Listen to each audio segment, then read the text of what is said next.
A well-regulated militia being necessary to the security of a free state. The right of the people to keep and bear arms shall not be infringed. Thanks so much for tuning into another edition of Bearing Arms, Cam and Company. My name is Cam Edwards.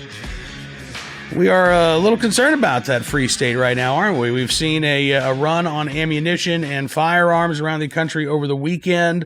Lines out the door in gun stores in Southern California. Here locally in Farmville, Virginia, talked with a friend of mine who owns the local gun store. He said that there's been a surge in ammo purchases, particularly 9mm, 223, 5.56. But what I've heard and what I've been told is that there's no issue in the supply chain. There are some allocations that are going on in terms of common calibers, but ammunition continues to be produced. There is no sourcing issue in terms of lead or things of that nature. We've got all the components that we need to manufacture this. The one thing that I have heard is that if there are labor issues, if for some reason, factories have to close, not for some reason, I think we would know what the reason is. If those factories have to close, then you might see supply chain issues, but that has not happened.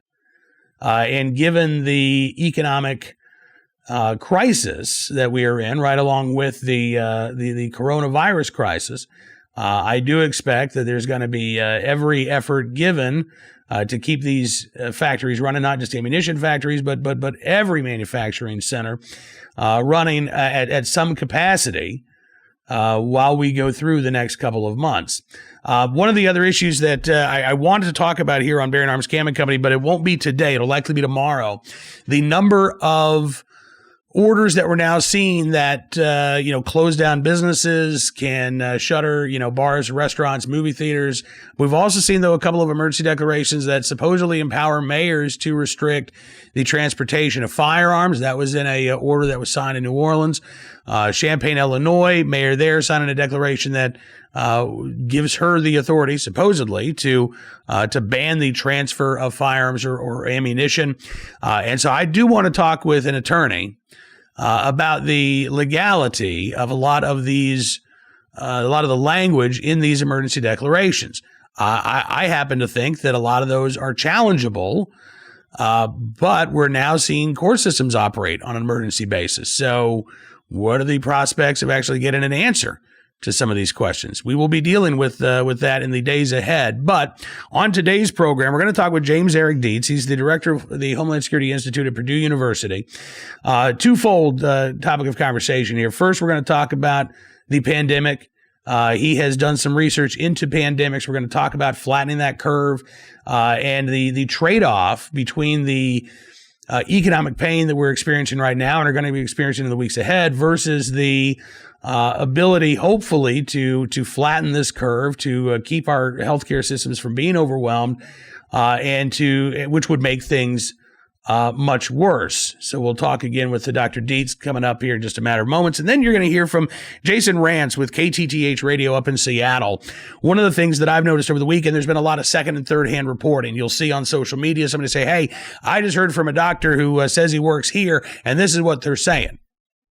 All right, well, Jason actually lives in Seattle. Jason has been covering what is happening in Seattle, including talking to folks at hospitals. So I think you're going to get a firsthand report at what life is actually like now in a city where we've had a cluster of these cases at a nursing home.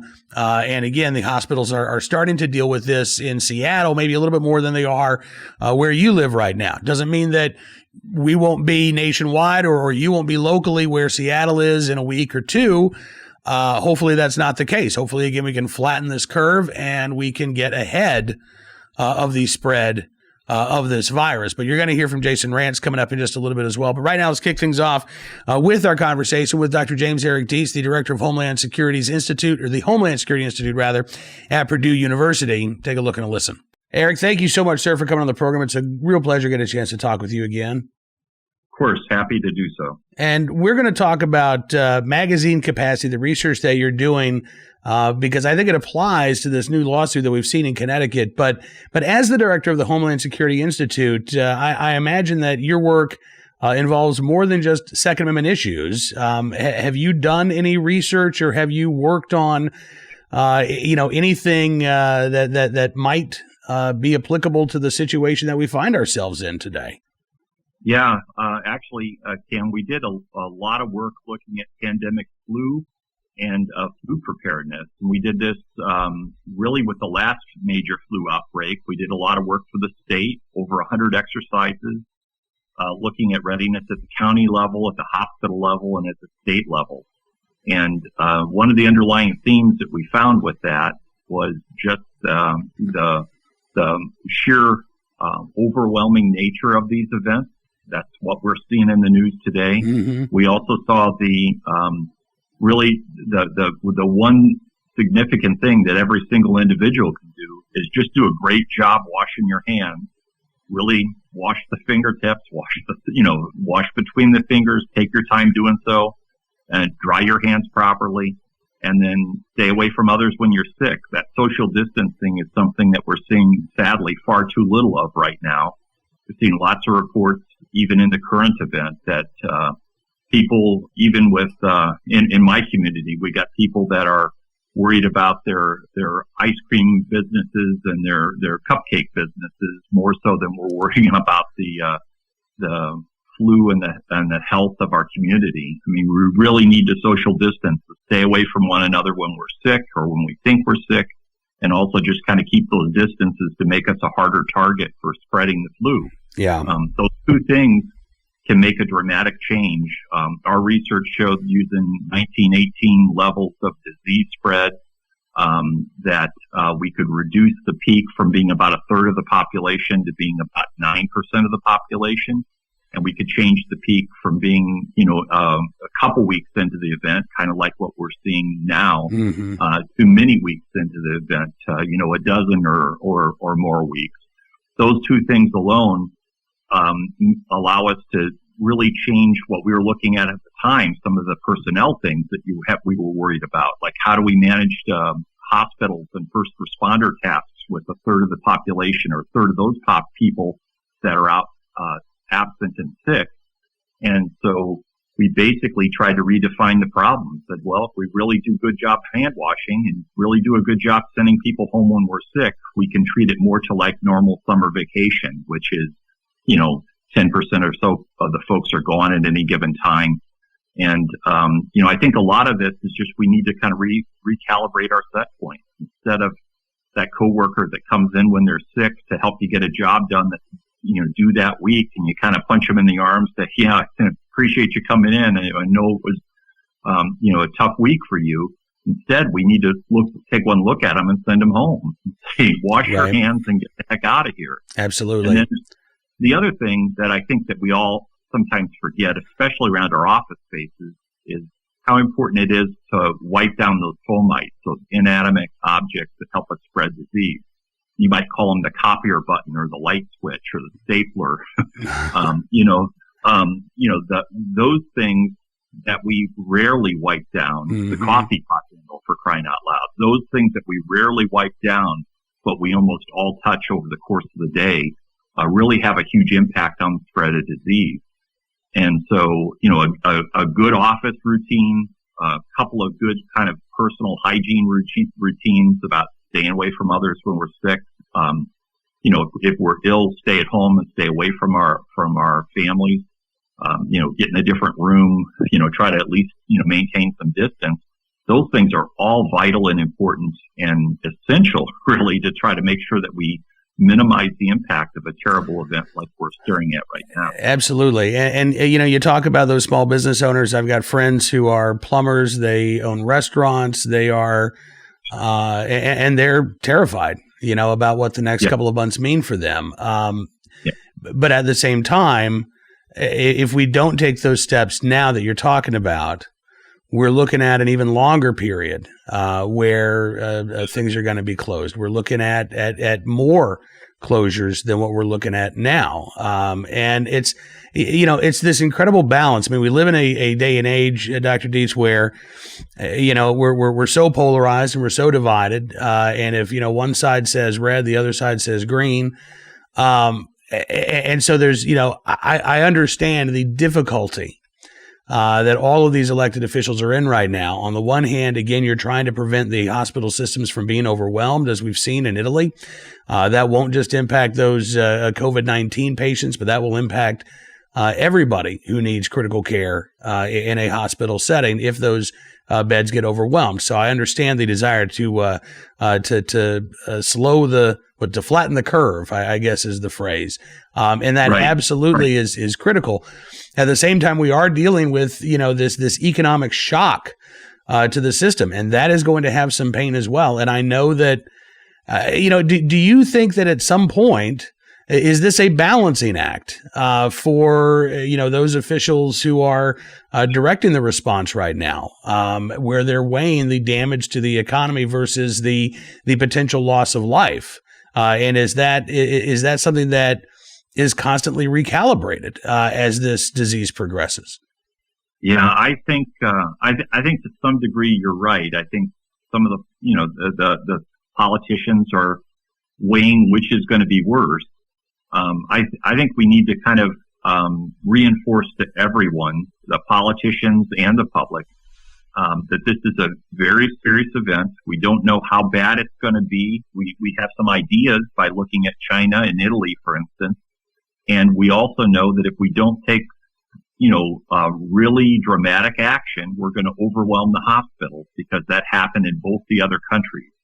And so no matter what the economic impact is right now, because frankly, there's a restaurant in my community that is a nice sit-down Italian restaurant that decided that they were going to basically open, but only for carry-out and delivery. And if you ordered a day ahead of time, they would even make dinner for 4, however, with any other specifications you might need. Mm-hmm. Now, I suspect they're going to have their business overrun, because we still have some money, and we're still going to want some creature comforts, and we're still going to want to have, comfort food and things that make us feel like, we've got to go out to dinner.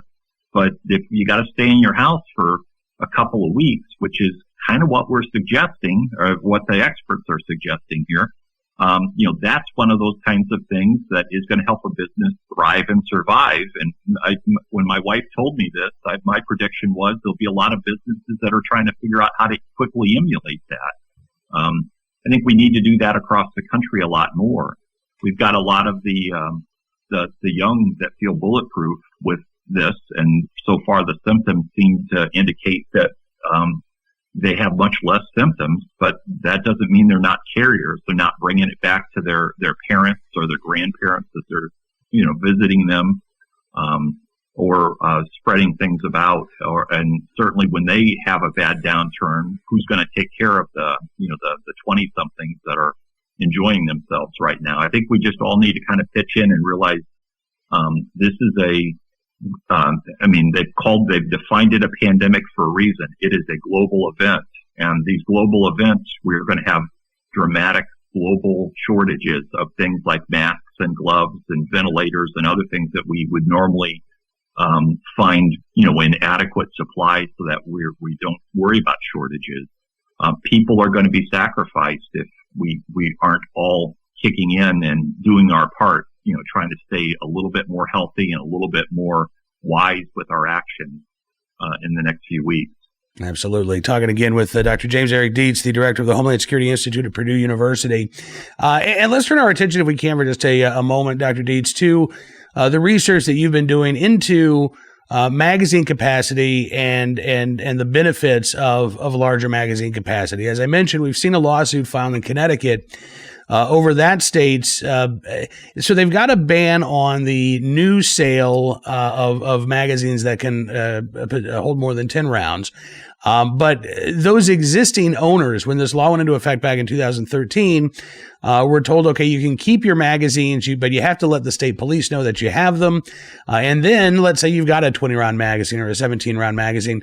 You can only have 10 rounds of ammunition in that magazine, or else you're breaking the law. So now you've got a couple of legal gun owners in Connecticut who are suing the state, saying that basically their right to keep and bear arms is being infringed, and that their right of self-defense is suffering. The state's argument is that, look, these magazine bans save lives, that criminals or active assailants would be forced to change their magazines sooner, and therefore, let's say you've got a tragedy like at Sandy Hook Elementary in Connecticut, which prompted this law.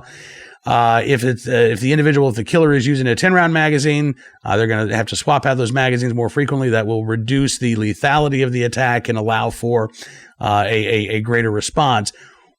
Based on the modeling that you've done, what do you think about that argument? And what do you think about the argument from the legal gun owners in Connecticut who say, listen, the criminals aren't going to obey this law. It's going to be us, the folks who want to have a firearm for self-defense, who are being hurt by this law. Yeah, we look specifically at that kind of the scenario from the homeowner's point of view. We looked at an armed intrusion scenario of a typical ranch home that many of us would live in, and looked at magazine capacity on the impact and how it would impact two armed intruders coming into the home. We found examples of those scenarios, multiples of that scenario, and used data from that scenario to basically go back in the model, and I'll have the homeowners vary magazine capacity. And we did that from 7 rounds all the way up to 30 rounds in the magazine. And the most significant finding is going from 7 rounds to 30 rounds, that we doubled 2 times the survivability of the homeowner in an armed intrusion event. And so the idea that there's that it saves loss of life, that could be true for an active shooter kind of event. We currently are looking at that and looking at if you really are intending to do harm with a weapon, does magazine capacity really matter? Because you're probably going to have a lot more magazines. You're going to reload a lot more often. We looked at, with our modeling, looked at the typical homeowner who might not be able to get to the range and train every month or even very often. And one of the things that we, looked at was perhaps the lack of a quick magazine change, that some of us that, don't get enough practice and enough hands-on practice with our guns.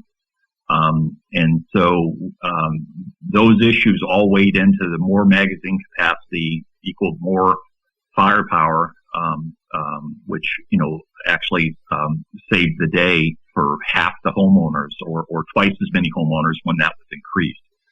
So that idea that magazine capacity does not favor the homeowner that's going through an intrusion scenario, because all too many times we talk about people that are already breaking the law by breaking in my house with a handgun are probably not going to abide by a 10-round mag limit or anything else.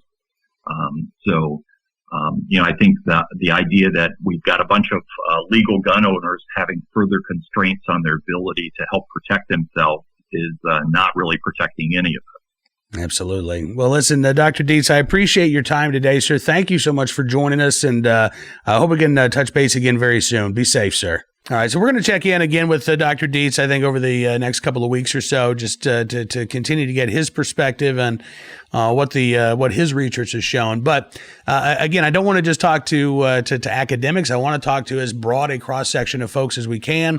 KTTH Radio's Jason Rantz up in Seattle joined us for a couple of minutes as well to talk about what the situation is like on the ground there. Jason, thanks so much for coming on the show, sir. It's good talking with you today.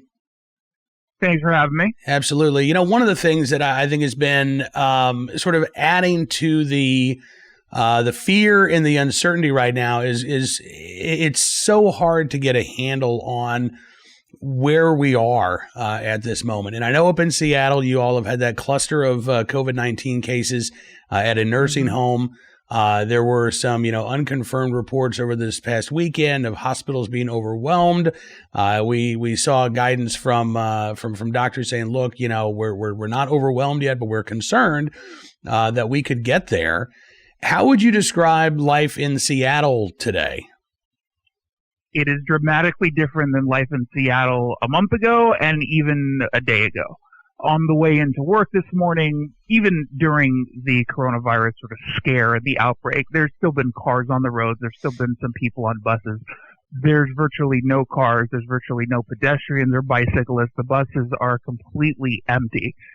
And people are taking the advice, it seems, at least as of right now, that the governor and some of the other local leaders have given as of last night, which is hunker down if you can, self-quarantine if you can. If you have to go to work, but make sure you're taking as many precautions as possible. Now, part of the industries that, are here in Seattle, they have very good technology, so a lot of people are telecommuting.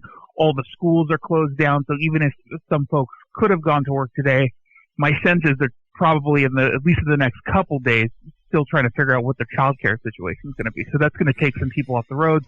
Obviously, that is an inconvenience. Obviously, there are some implications as far as personal economics goes. But overall, it's a positive because we want to help sort of stop the spread of this virus, to your point, so it doesn't actually overwhelm the hospital. Yeah, and I've had some conversations with folks that, obviously it is impossible to ignore the economic impact that this is having.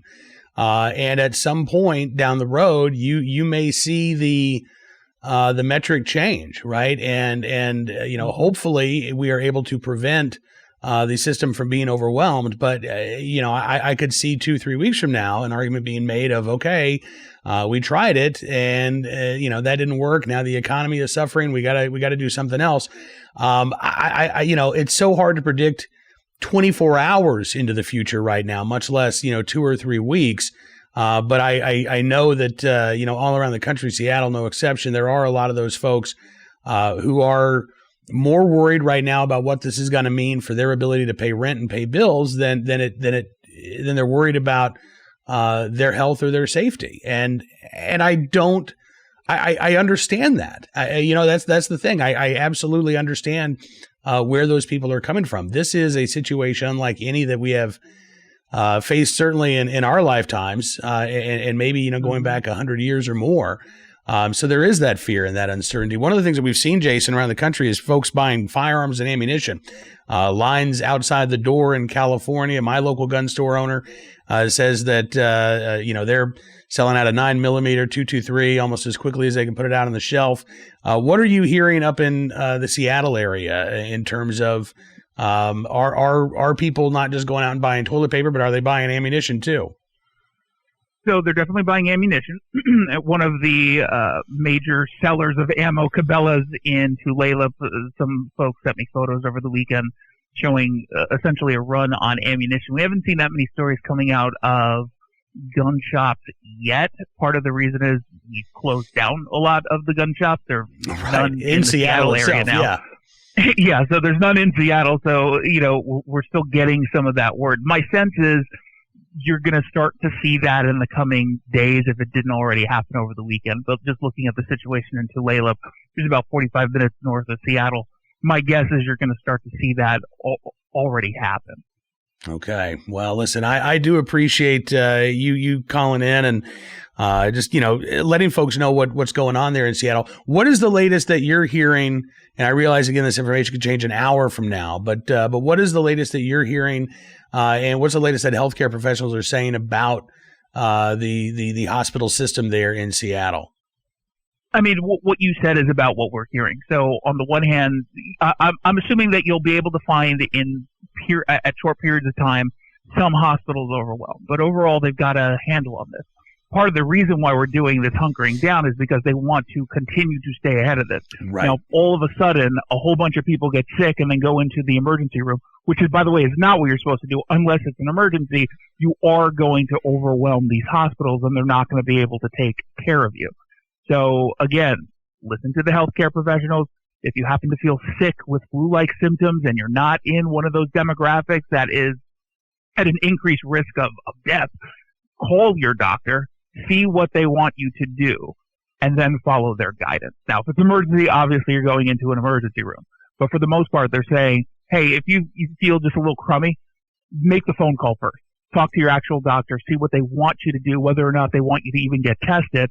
Because in a lot of cases, and we've certainly heard from folks locally saying, yeah, they had it, and it was a bad flu or bad flu-like symptoms, but they ended up getting over it within a week to 14 days, and they feel fine now. Now, that's the good part of all of this. Right. Problem is, of course, as you know, this spreads rather quickly, and then if it gets into a demographic of older people, people with underlying health conditions, then it's a true problem. Absolutely. And, I am being personally extra paranoid just because my wife does have a compromised immune system and she's dealing with lung cancer right now. So the last thing she needs is a virus that attacks her lungs. So we are basically on total lockdown at my place, and we will be for the next couple of weeks. Certainly that's not going to be possible for every person out there. But as you say, take those precautions, maintain that social distancing, wash your hands, whenever you get a chance to pass by a sink with some soap, take advantage of that opportunity and do it well. And again, it's going to be the thing that drives me nuts right now, Jason, is hearing people talk about the new normal. This is not the new normal. This is the new abnormal. We're not in the new normal yet, and we're not going to be there for a little while. But we will get there one day, and we'll get there before we know it. Temporary. Yeah. Yes, exactly. It is temporary. Do not freak out. Do not hoard items. We don't have a problem with the supply chain of food. We don't even have a supply chain issue with toilet paper. So everyone just relax. Everyone relax just a little bit. And that's important to note. Even in Seattle, which is, one of the areas of the country that has been hit the hardest right now, the supply chains are running smooth. In fact, I heard the same thing about ammunition over the weekend that, listen, this is not an issue with us not being able to get the components, us not being able to manufacture. Right now, the surge is coming from demand. We can keep up and try to resupply as best we can. And again, there's no supply chain issues there either. But I think, again, we're in that moment of, because we've never dealt with anything like this before, we don't know what to expect. And I do think and hope that over the next couple of days, we can take a deep breath and we can say, okay, this is really strange. This is really weird. It's like living in a Michael Crichton novel. But we are going to be able to get through this. Yeah. Ironically, I went to a grocery store over the weekend, and of course there was no toilet paper or paper towels, but there was a ton of soap. So if anything, the opposite should probably be true. Go and buy your soap if you don't have any. The toilet paper, again, will be fine. And again, the good news is all this stuff gets restocked. It just gets sold very, very quickly. Absolutely. So the supplies there's tons of food in the grocery stores around this region. At certain times, obviously, if there's a swell of people coming in and purchasing it all, it's going to take a little bit of time to restock, but they're getting restocked. All right. Jason Rantz joining us here on Bearing Arms Cam and Company. Jason, thanks for everything you're doing to keep folks informed, and look forward to talking to you again soon. Thank you. I certainly do appreciate Jason joining us on the program today. And, just over the next few weeks, as things are really abnormal, keep in mind and say a prayer if you're the praying kind for our first responders, for our police officers, our firefighters, our EMS, paramedics, the doctors, the nurses, and I realize this might be controversial here, even the media. Look, I know I have been disgusted with the politicizing of this crisis that we're in, particularly at the national level. But at the local level, you are going to have a lot of men and women like Jason who are there to serve their community, who are there to try to get the best information out to their community. They're going to serve as a lifeline for folks who are stuck in their home to know what's going on. And again, hopefully provide real information. So despite the animosity that a lot of us feel towards the media, there are going to be some real gems that shine over the next couple of weeks in terms of their reporting. And we need to encourage more of that. So, yes, even include the media in your thoughts and prayers over the next couple of weeks here. Now, let's get to today's armed citizen story, our recidivist report, and our good deed of the day. We'll start with our recidivist report from Kansas City, Kansas, where a second man has been charged in a shooting that left one dead, 4 injured. This was a shooting in Westport that was in late February. 23-year-old Ernest Jones, according to the Kansas City Star, now facing unlawful use of a weapon and armed criminal action charges for his part in that shooting in on Mill Street near Westport Road, a altercation that occurred earlier that evening during a birthday party celebration inside of the Throwback nightclub. 17-year-old Devin Harris was killed in the shooting. 3 other men and a woman also wounded. Prosecutors previously charged 25-year-old Devin Carter for his role in the shooting. According to the Kansas City Star, Jones was involved in a second argument that took place outside of the nightclub. A woman who appeared to be intoxicated walked across the street in front of their car. That argument happened after the driver of the car had to abruptly stop to avoid hitting the intoxicated woman. Witness later said she saw someone in a white Acura driven by Jones near a parking garage. That car followed a white Chevy Tahoe, whose occupants had also opened fire at the group.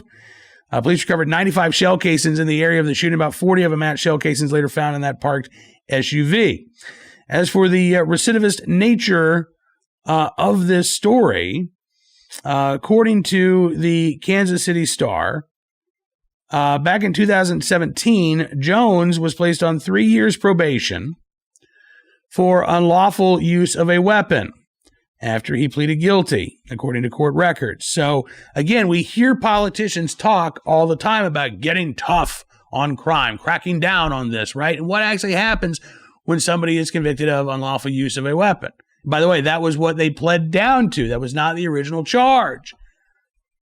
Slap on the wrist, back on the street, only to return to court and a prison cell later, when perhaps that could have been avoided had there been real consequences the first time around. Now, today's armed citizen story from Houston, Texas. Harris County Sheriff's Office says an apartment resident who is physically disabled still able to protect themselves thanks to a firearm. A disabled woman shot an intruder Saturday afternoon, just about 3 o'clock in the afternoon at the Carrington Place Apartments. When officers arrived at the scene, deputies found an 18-year-old male lying in the grass outside of building number 13. KHOU says the 18-year-old and a 17-year-old broke into a resident's home, breaking the patio door window and then gaining access inside. The 53-year-old disabled resident was home by herself when the 2 teens broke the window, reached inside, unlocked the door. Resident fired 1 shot, hitting and killing the teen who was in front. The second suspect, Aaron LaCour, as well as 18-year-old Ayanna Harrison, who police say was the driver of a nearby getaway vehicle, detained at the scene. Felony murder charges pending against both of those individuals because they committed the felony offense of burglary of a habitation, which resulted in the death of another person. The woman who was able to protect herself inside of her apartment, not facing any charges at all. Police, again, say this was a clear-cut case of self-defense. And thankfully, she was able to protect herself, because something tells me that a 53-year-old physically disabled woman probably not going to be able to put up much of a fist fight against 2 teenage men, or a 17-year-old and an 18-year-old. All right, on to our good deed of the day from Kansas City, Missouri, where a police officer saved a boy who was choking on some carrots. See, I knew veggies were bad for you. That's why you got to be careful with the carrots. Fox 4 in Kansas City says Isaac Mayo was walking home with a friend when he felt a carrot lodge in the back of his throat. He said, I didn't know what to do. He said, I didn't even really know what was happening. But just, again, in the right place at the right time, Officer Malcolm Whitelaw was driving down the street in his patrol car with his partner, and they saw what was going on. Officer Whitelaw says, my partner was like, what are we going to do? And I just grabbed him, he said. Did a Heimlich real quick, started coughing up pieces of carrots. Friday afternoon, the pair reunited. Officer Whitelaw, when he saw young Isaac Mayo, first thing he said was, how you doing? You still eating carrots? And Isaac Mayo said, no, I'm not doing that. So, again, in the right place, at the right time, willing and able to do the right thing. Officer Malcolm Whitelaw there in Kansas City, Missouri. Thank you, sir, for your very good deed. That is all the time we've got for you on this edition of Bearing Arms Cam & Company. I want to thank you for being a part of the program today. Tomorrow, we are going to try to get some information for you, legally speaking, about these emergency declarations. What can they do? What can't they do? And what are the prospects of actually challenging some of these unconstitutional provisions in court when the courts are operating on an emergency basis in many cases? Have a good rest of your Monday, as good as you can. Deep breaths, social distancing, wash your hands. We'll see you tomorrow with another edition of Bearing Arms Cam & Company. Thanks again for tuning in.